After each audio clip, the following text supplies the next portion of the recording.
اور یہ ایسا مہینہ ہے کہ ہم اور آپ اس کی فضیلت اسی وقت سمجھیں گے جب مر جائیں گے۔ میں بار بار کہتا ہوں، بہت افسوس کی بات ہے کہ ہم لوگ رمضان کے مہینے کو بہت ہلکے میں لیتے ہیں۔ آپ ہمارے اسلاف کو دیکھیں گے، وہ 6 مہینہ پہلے سے رمضان کی دعائیں کرتے تھے کہ اللہ رمضان بول لو آ جائے ہماری زندگی میں، اللہ ایک اور بار ہماری زندگی میں رمضان کو تو لے آئے، یہ دعائیں کرتے تھے۔ کہ ہمارے بعض سلف یہاں تک کہتے ہیں کہ اگر جو شخص قبر میں جا چکا ہے اس سے جا کر پوچھا جائے نا آپ کو کیا چاہیے، تو کیا کہے گا؟ رمضان کا صرف ایک دن چاہیے، اور ہمیں پورا مہینہ مل رہا ہے پھر بھی ہمارا آپ اسے ہلکے میں نکال دیتے۔ اس میں ایک اہم عبادت ہے۔ رسول اللہ صلی اللہ علیہ وسلم کہتے ہیں من قام رمضان ایمانا و احتساب غفر له ما تقدم من ذنبہ۔ اہم عبادت اس میں ایک آتی ہے تراویح، جسے قیام اللیل بھی کہتے ہیں۔ رسول اللہ صلی اللہ علیہ وسلم کہتے ہیں جو شخص رمضان میں قیام کرتا ہے، جو شخص رمضان میں قیام کرتا ہے ایمان کے ساتھ، پبلک کو دکھانے کے لیے نہیں، خالص اللہ کے لیے، اس لیے نہیں کہ لوگ دیکھ رہے نہیں پڑھوں گا تو پھر کیا ہوگا، لوگ بولیں گے تراویح تک نہیں پڑھتا ہے، اس لیے نہیں، کس لیے پڑھنا ہے؟ اللہ کے لیے، اللہ دیکھ رہا ہے مجھے اور اللہ رب العالمین مجھ سے راضی ہو جائے۔ کوئی شخص ایمان کے ساتھ احتساب کے ساتھ تراویح کی نماز پڑھتا ہے، اللہ رب العالمین کہتے ہیں بدریہ محمد الرسول اللہ صلی اللہ علیہ وسلم کے غفر له ما تقدم من ذنبہ، اللہ اس کے پچھلے سارے گناہ معاف کر دیتا ہے۔ کتنی بڑی بات ہے! اس چیزوں کو ہم ہلکے میں لیتے ہیں۔ میں بار بار کہہ رہا ہوں، یہ اسی وقت پچھتاوا ہوگا جب ہم دنیا سے چلے جائیں گے، جب ہمیں پتہ چلے گا کاش پڑھ لیتا۔ اور آپ جب نماز اٹھا کر دیکھو گے ہمارے اسلاف کی، صحابہ کی نماز یہ تراویح کیسے تھی؟ صحابہ کی نماز تراویح کیسی تھی؟ جو 3 دن رسول اللہ صلی اللہ علیہ وسلم سے ملتا ہے، اس میں صحابہ کیا بیان کرتے ہیں؟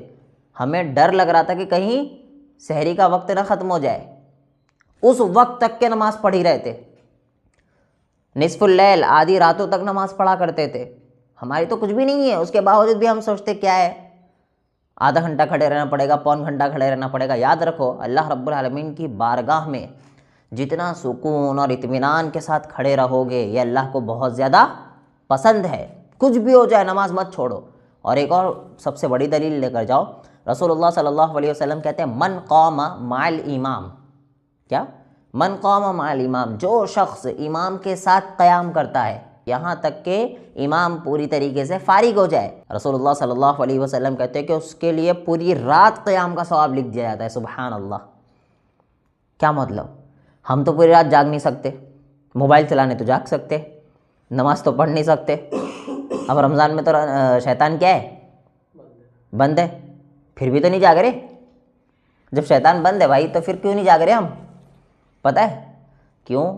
کیونکہ وہ 11 دن ٹرین کر کے گیا، 11 مہینہ اتنے اچھے سے ہمیں ٹرین کر دیا کہ 12ویں مہینے وہ نہیں ہے، پھر بھی ہم اسی کے نقش قدم پہ چل رہے۔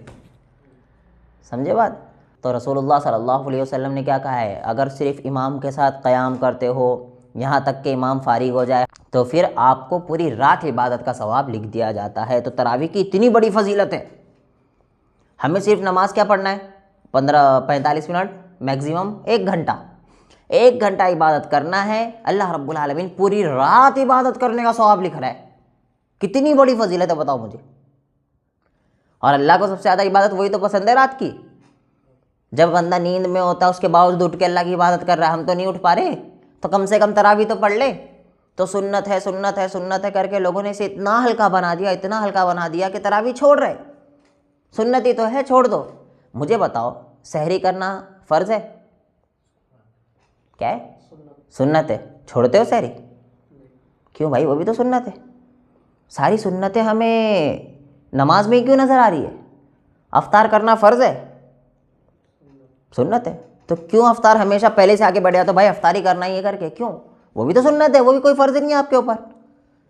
تو پتہ چلا ہم جو ہے نا صرف نمازوں کے معاملے میں ہی سنت سنت سنت کر کے اسے چھوڑ رہے، نہیں کریں گے تو چلے گا۔ اس کی بہت زیادہ اہمیت ہے، بہت فضیلت ہے۔ اگر سنت ہی ہے تو بہت چیز یہ سنت ہے، ہم زبردستی اسے کرتے ہی کرتے، اسے بھی چھوڑنا پڑے گا، چھوڑو پھر۔ تو ہم کیا کہتے سمجھتے نا سنت مطلب چھوڑ دو، مطلب کوئی گناہ نہیں ہے۔ اور صحابہ کہتے تھے سنت ہے مطلب کرنا ہی ہے، کچھ بھی ہو جائے۔ بہت بڑا فرق ہے، بہت بڑا انتر ہے۔ صحابہ کو جنت ایسے ہی نہیں ملی، وہ اتنا زیادہ عبادت میں اللہ سے قریب تھے، وہ اتنا زیادہ عبادت کرتے تھے، انہوں نے جنت اللہ سے خریدی ہے، اللہ چاہیے۔ ویسے ہم بھی بن جائے کہ اللہ ہمیں جنت چاہیے، اور اس کے لیے ہم جتنی عبادت کر سکتے ہیں اتنی عبادت کرنے کی کوشش کریں۔ تراویح پڑھو، 1 گھنٹہ ہی دو، انشاءاللہ پوری رات عبادت کا ثواب آپ کے لیے لکھا جائے گا، باقی باتیں دیکھیں گے۔ اللہ رب العالمین عمل کی توفیق عطا فرمائے، آمین، والسلام علیکم۔